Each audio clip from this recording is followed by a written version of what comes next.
രാജു, എന്താ രാജു ഈ സമയത്ത്? യമിനി മാഡം, ഞാനൊരു ദുസ്വപ്നം കണ്ടു. എന്ത് ദുസ്വപ്നം? മാഡം, ഋതിക മാഡം എവിടെ? മോള് മുറിയിലുണ്ട്. എന്ത് പറ്റി രാജു? എന്തത്ര ടെൻഷൻ? ഞാൻ പറഞ്ഞില്ലേ മാഡം, ഞാനൊരു ദുസ്വപ്നം കണ്ടു. വല്ലാതെ പേടിച്ചുപോയി. ഋതിക മാഡത്തെ ഒന്ന് കാണാൻ പറ്റുമോ? അതിനെന്താ രാജു? രാജു ചെന്നൊന്ന് ആശ്വസിപ്പിക്കും. അവളൊരുപാട് വിഷമത്തിലാ. രാജുവിനെ ഋതുമോൾ ഒരുപാട് സ്നേഹിക്കുന്നുണ്ട്. രാജുവിന് പ്രതാപേട്ടനോടുള്ള സ്നേഹവും ബഹുമാനവും ഞങ്ങൾക്കറിയാം. പക്ഷേ ഋതുമോളുടെ സ്നേഹം രാജു കാണാതെ പോവരുത്. അവളൊരു പാവാ. അവളെ ഒരുപാട് മനസ്സിലാക്കിയ ആളെന്ന രീതിയിൽ ഞാൻ പറയാ. അവളുടെ ജീവിതത്തില് അവൾ ഏറ്റവും കൂടുതൽ സ്നേഹിക്കുന്ന വ്യക്തി അത് രാജുവാ. എനിക്ക് മനസ്സിലാവും മാഡം, പക്ഷെ എനിക്കറിയില്ല എന്താ ചെയ്യേണ്ടെന്ന്. ഞാൻ മാഡത്തെ ഒന്ന് കണ്ടിട്ട് വരാം.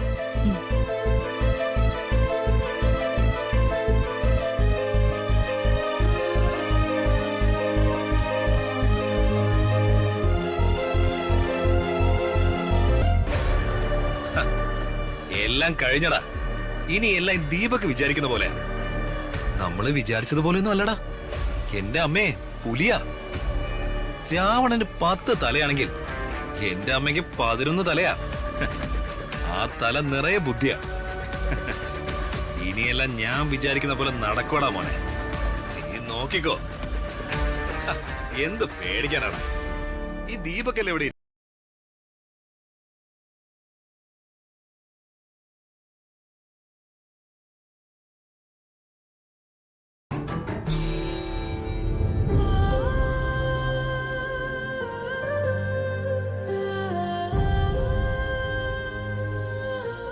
ഋതിക മാഡം ഉറങ്ങാറുന്നല്ലേ?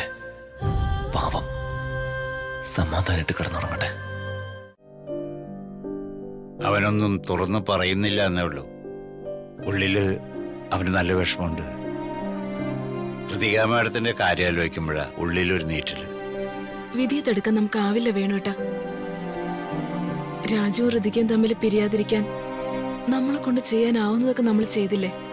എല്ലാം ഇങ്ങനെ അവസാനിക്കുമെന്ന് ഞാനൊരിക്കലും പ്രതീക്ഷിച്ചില്ല. എന്റെ മകന്റെ മനസ്സ് മുഴുവൻ വർമ്മ സാറിനോടുള്ള ഭയഭക്തി ബഹുമാന. ഋതിക മാഡത്തെ അവൻ പ്രണയിക്കുന്നുണ്ടെങ്കിലും അവനത് പുറത്തു കാണിക്കില്ല. എന്നും ആഗ്രഹങ്ങളെല്ലാം ഉള്ളിലൊതുക്കി പിന്നിലേക്ക് മാറി നിന്നിട്ടേ ഉള്ളൂ അവൻ. അതാ അവന് ശീലം.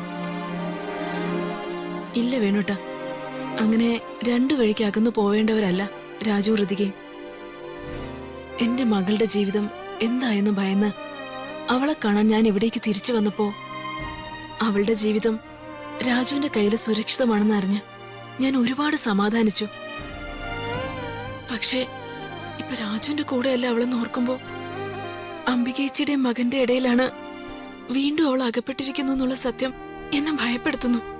ആ തലതിരിഞ്ഞ ദീപക്കിനെ കൊണ്ട് ഋതിക മാഡത്തെ വിവാഹം കഴിപ്പിക്കാനുള്ള അംബിക മാഡത്തിന്റെ ശ്രമമായിരിക്കും ഇനി ആ വീട്ടിൽ നടക്കും.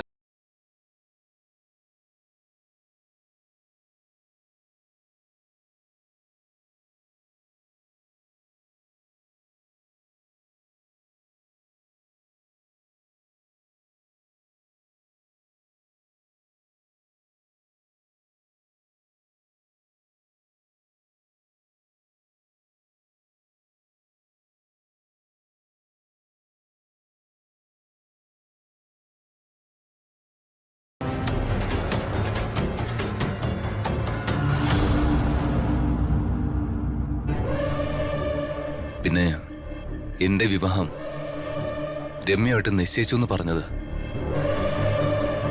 അത് എനിക്ക് വലിയ താല്പര്യം ഉണ്ടായിട്ടല്ല. എല്ലാവരും നിർബന്ധിച്ചപ്പോ ഞാൻ അതിനെ സമ്മതിച്ചെന്നേ ഉള്ളൂ.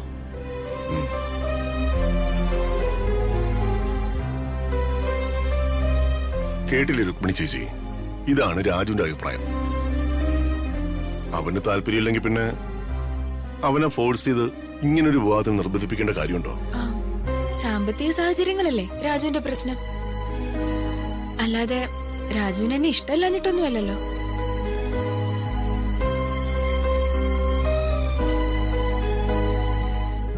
രാജുവിനോ രാജുവിന്റെ അച്ഛനോ അമ്മയ്ക്കോ ചേച്ചിക്കോ ആർക്കും എന്നോടൊരു ഇഷ്ടക്കുറവുമില്ല.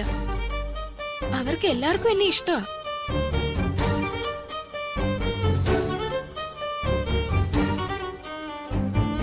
ഒരു ഹൗസ് ഓണറിന്റെ മകൾ എന്നതിലുപരി അവരെന്നോട് അടുപ്പം കാണിച്ചിട്ടുമുണ്ട്. പിന്നെ രാജുവിന്റെ സാമ്പത്തികമില്ലായ്മ എന്ന് പറയുന്നത് അതൊക്കെ എന്നാണെങ്കിലും മാറാവുന്നതല്ലേ ഉള്ളൂ. ഇപ്പൊ തന്നെ എന്റെ അച്ഛനൊരു ചിട്ടിക്കമ്പനി നടത്തുന്നുണ്ട്. അതിന്റെ കാര്യങ്ങളൊക്കെ രാജു നോക്കി നടത്തിയ രാജുവിന് നല്ലൊരു തുക സാലറി ആയിട്ട് കിട്ടും.